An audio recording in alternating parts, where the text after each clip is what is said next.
So I started to understand that we could have a community economy. We can create our own community economy by creating those agreements that can work alongside the market economy, interact with the market economy in partnership.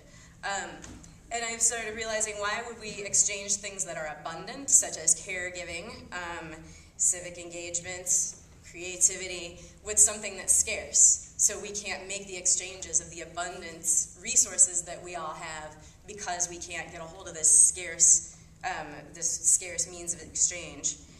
Why would we tax the money economy in order to pay people to work with people who only need help because they can't access the money economy? I see that every day. Now that I'm involved in time-making, we do a lot of work with social work organizations and human services, which fill a valuable role, but there's no reason that we need to have I'm not saying there's no reason to have social workers, but there's no reason that a whole segment of society is dependent on the charity of the money economy when we can have our own community economy. And then, why do so many organizations and communities who share similar goals, why are we constantly fighting over crumbs when we could get together and bake our own pie?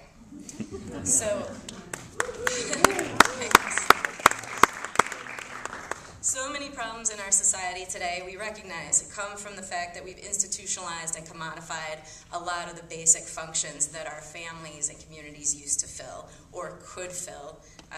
Again, I don't want to create any illusions that we have some idyllic past to go back to, but we do have some idyllic aspects of a past that we can look at for the future.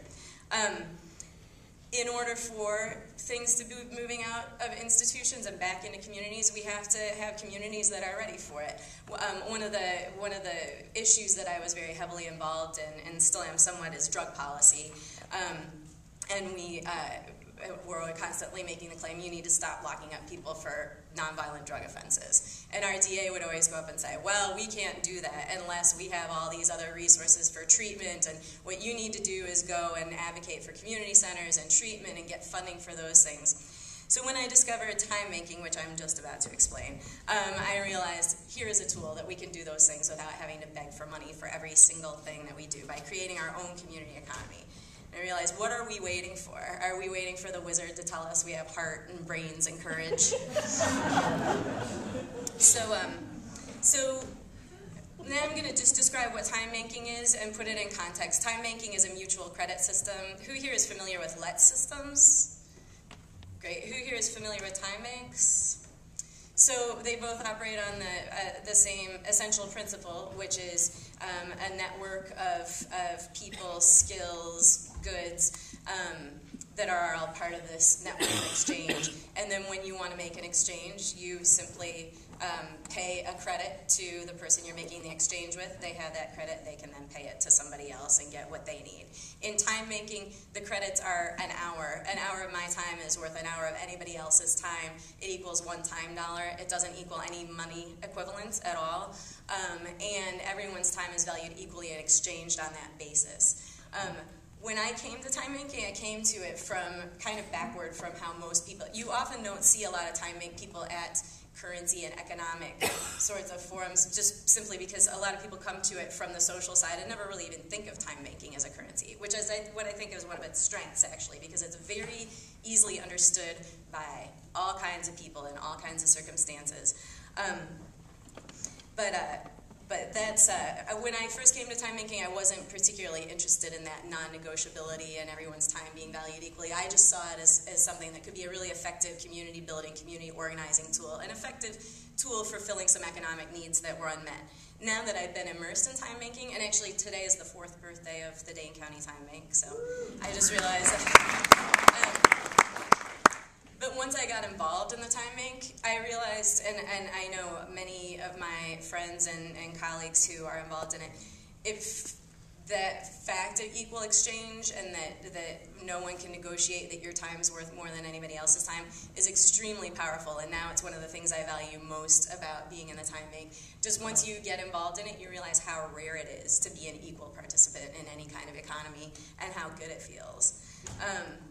So basically, Time banking is a tool to value, enhance, facilitate, and incentivize this core economy. We call the caregiving, civic engagement, creative economy. In time banking, we call it the core economy because it is the core. Without the core economy, nothing else is going to happen. No other kind of economic activity, and we'd have a terribly dysfunctional society. So this is a tool to value that core economy and build it and work cooperatively to enhance it. Time banking has been around since the 1980s. It was founded by Edgar Kahn, who's a Washington, D.C. lawyer and social activist who got his start in the war on poverty. There are now time banks in about 80 communities around the country and 32 countries around the world. There's huge explosion of interest right now, so it's a very important and exciting time for time banking and Time Banks USA. But time banking is a tool to accomplish what Dr. Rearick was referring to with full engagement. Another quote from the Litair book that sticks out for me is, "The world does not need and therefore will never provide 6 billion jobs." We don't need a job for everybody. We need a society where everybody doesn't have to have a full-time job and have to have the ability to have a full-time job or have the ability to beg for money to get their needs met. So time banking is a tool for full engagement. The mechanism sounds really simple, but some really powerful things come out of it, and I'll mention one in particular just to give you an example. But it's a way that people can identify what needs to be done in their community and create a job for themselves to do it, tapping into their strengths, tapping into how much they're able to put into it. When Judy was talking about events being such a big deal, events are a huge deal in our time bank, and it's the way people get to know each other and get a chance to see who they want to make exchanges for.